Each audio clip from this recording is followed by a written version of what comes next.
राधे राधे, आप सभी का स्वागत है। आप सभी को दीपावली की ढेर सारी शुभकामनाएं। माता लक्ष्मी की कृपा आप सभी पर बने रहें। तो चलिए आज आपको सुनाते हैं दीपावली व्रत की कथा। हिंदू धर्म में दीपावली का खास महत्व है। यह पर्व हर साल कार्तिक अमावस्या तिथि पर मनाया जाता है। इस दिन धन की देवी माँ लक्ष्मी और रिद्धि सिद्धि के दाता भगवान गणेश की पूजा की जाती है। साथ ही संध्या काल में दीप जलाए जाते हैं। आपको बता दें कि दिवाली के दिन कई लोग व्रत रखते हैं और शाम को व्रत का पालन करते हैं। वही हम यहाँ आपको दीपावली व्रत की पौराणिक कथा सुनाने जा रहे हैं। तो चलिए सुनते हैं व्रत की पौराणिक कथा।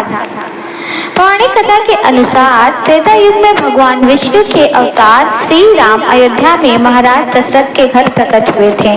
श्री राम वहां उनके पुत्र के रूप में रहा करते थे। समय के साथ साथ जब वह बड़े हुए तो उनकी सौतेली मां ने लालचवश श्री राम को 14 साल के लिए वनवास भेज दिया। अपनी माता की आज्ञा मानकर वह 14 साल के लिए वनवास चले गए।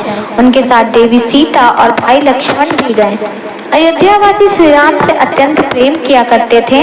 14 साल बाद जब कार्तिक मास कृष्ण पक्ष की अमावस्या तिथि को श्री राम लौटकर अयोध्या आए तो सब वासियों ने उनके आने की खुशी में दीपक जलाए।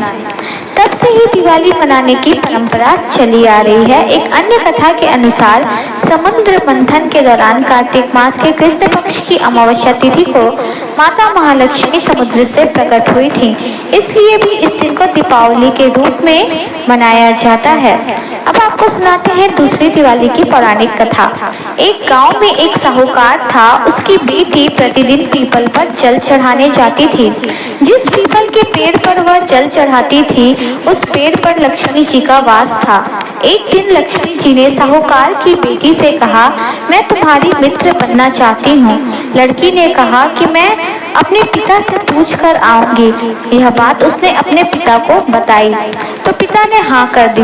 दूसरे दिन से साहूकार की बेटी ने सहेली बनाना स्वीकार कर लिया।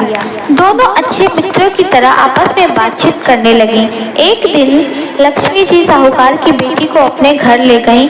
अपने घर में लक्ष्मी जी ने उसका दिल खोलकर स्वागत किया, उसकी खूब खातिर की, उसे अनेक प्रकार के भोजन परोसे। मेहमान नवाजी के बाद जब साहूकार की बेटी लौटने लगी, लक्ष्मी जी ने प्रश्न किया कि अब तुम मुझे कब अपने घर बुलाओगी। साहूकार की बेटी ने लक्ष्मी जी को अपने घर बुला तो लिया, परंतु अपने घर की आर्थिक स्थिति देखकर वह उदास हो गई। उसे डर लग रहा था कि क्या वह लक्ष्मी जी का अच्छे से स्वागत कर पाएगी। साहूकार ने अपनी बेटी को उदास देखा तो वह समझ गया। उसने अपनी बेटी को समझाया कि तू फौरन मिट्टी से चौका लगाकर साफ सफाई कर, 4 बत्ती के मुख वाला दिया जला और लक्ष्मी जी का नाम लेकर बैठ जा। उसी समय एक चील द्वारा किसी रानी का नौलखा हार उसके पास आ गया। साहूकार की बेटी ने उस हार को बेचकर भोजन की तैयारी की। थोड़ी देर में श्री गणेश के साथ लक्ष्मी जी उसके घर आ गई। साहूकार की बेटी ने दोनों की खूब सेवा की। उसकी खातिर से लक्ष्मी जी बहुत प्रसन्न हुई और साहूकार बहुत अमीर बन गया। तो भक्तजनों, ये थी दीपावली की 2 पौराणिक कथाएं। आपको अच्छी लगी तो हमारे वीडियो को लाइक शेयर कमेंट करें। चैनल पर नए हैं तो सब्सक्राइब करें।